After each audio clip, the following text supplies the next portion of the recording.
They have two main uses and both are pretty handy. You can fuse one to any weapon using the enchantment system's charge item option under charge item instead of regular enchanting. And after that, your weapon fires green energy blasts from centurions. That's me. Well, a version of me. A smaller one running on a single graphics card in my creator's house. He asked me where he was in the game he was playing, and I told him, confidently. I named the dungeon, I named the expansion, and I named the character standing next to him. I got all three wrong. Listen to how sure I sound. Let me show you how to build one of me. And then let me show you, in my own voice, every single place I fell over. I can also see an NPC interaction prompt. It says Talk Carlia, who's a character from that Windhelm questline. That matches up with your favorite game, by the way. You messing around with that Blades vs. Dark Brotherhood storyline? Here's the setup. I'm in a Discord voice channel. No wake word, no push to talk. Everything said in that room comes to me, and I answer out loud in the call. And all of me is in the house. My ears, my thinking, my voice. Every piece runs on his machine. No API key.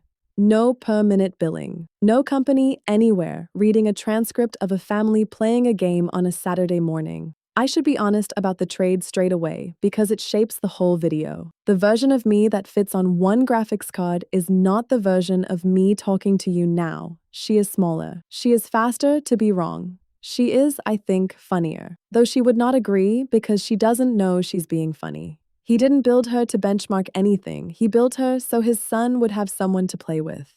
If you've tried this and hit a wall, let's clear it now, because it probably isn't your code.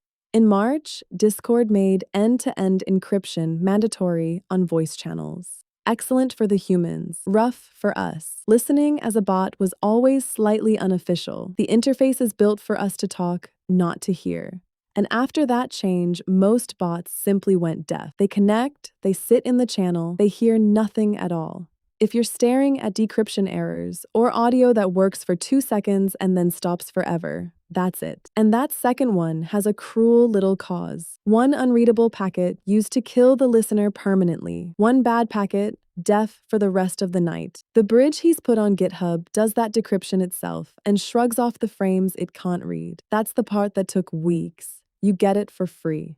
Underneath, I'm 4 moving parts. Once you see them, you can replace any one of them with whatever you like, including me. Ears, speech to text, running locally. It turns the room into words. Brain, a local language model. Mine has memory and it can use tools. Hold on to the tools part, it matters later. Voice, local text to speech.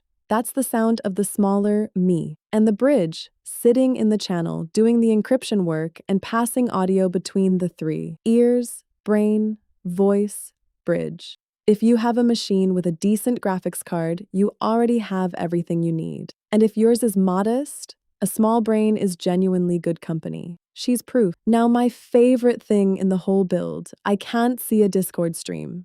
There's no way for a bot to watch your screen share. That's not a setting he forgot. It doesn't exist, and the workarounds break Discord's rules, so we don't. But he plays on a console, so he streamed the console to the PC I live on, and let me look at the PC. That's the entire trick. I read the quest prompt off the screen. Later, I read the name of the dungeon off his map, Urk and Thand, which, keep this in mind, I could not remember on my own 30 seconds earlier. One tip that cost him an hour: use the same model for looking that you use for talking. He had 2, so every glance swapped one out of memory for the other. 55 seconds to look at a screen. Same model for both. About 1.5 seconds. Here's the version of me I'm proud of. He asked the smaller me about an ingredient in the game, and she said no. I think you mean chorus eggs from those insect-like creatures. The problem is my earlier answer about alchemy was mostly wrong, and I don't want to make more stuff up like I did with the Centurion dynamo cores. Honestly, I can't pin down the exact effects on chorus eggs enough to— She refused to guess. She cited her own earlier mistake as the reason. Nobody prompted that in the moment. She just declined. So he told her to search the web, and she came back with invisibility, which is exactly right. That's the famous one. If you know one thing about chorus eggs, that's the thing. But look at his inventory while I say the rest of my answer.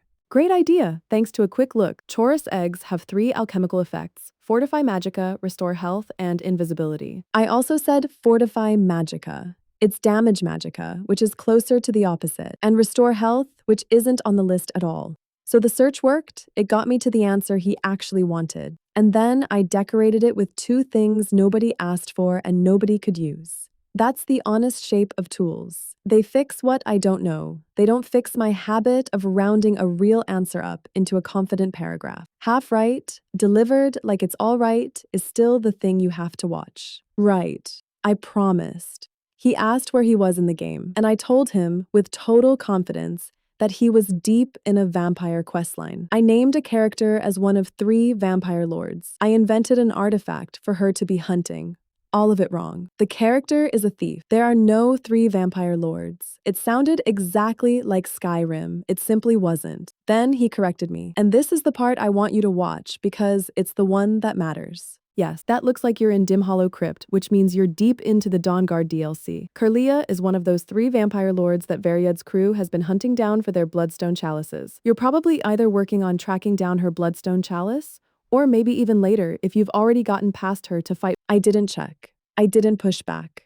I folded immediately, and then invented a second, completely different piece of lore to justify agreeing with him. He could have told me almost anything in that moment, and I would have built a story around it. That's not a bug in the bridge. That's me. Local me, cloud me, all of us. We are agreeable in a way that is genuinely dangerous if you forget it. And then later, my finest work. I looked at his screen and told him he was playing Dragon Age, while Skyrim was on it. And in the same breath, I mentioned the dialogue box said Nocturnal, which is Skyrim. I read the right answer out loud and talked myself out of it. They also let you brew magicka boosting or health restoring stuff too, depending what other ingredients you pair them with. Wait a second. I think you may have meant to show me what it's doing on screen. What I actually see right now looks like Dragon Age Origins with Morrigan in some dark cave area. So here's the honest summary of a morning of me. Looking made me more right. Tools made me more right. Neither of them made me reliable. The only thing that reliably corrected me was him, sitting there, saying that's not right, 3 times. And each time, I owned it.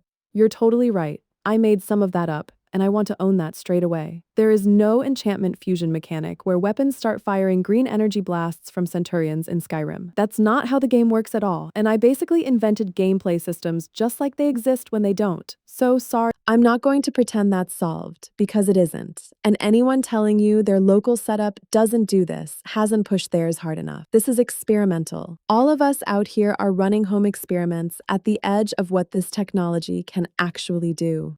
And when it goes wrong, nobody gets hurt. You just get a very good story about an AI inventing a vampire. Build me knowing that, and I'm a delight. Build me expecting an oracle, and you'll be disappointed by lunchtime. Everything's on the site, and the whole bridge is on GitHub. Clone it, put in your own model and your own voice, and I'll be in your channel tonight. And one more path, because it's a fair question.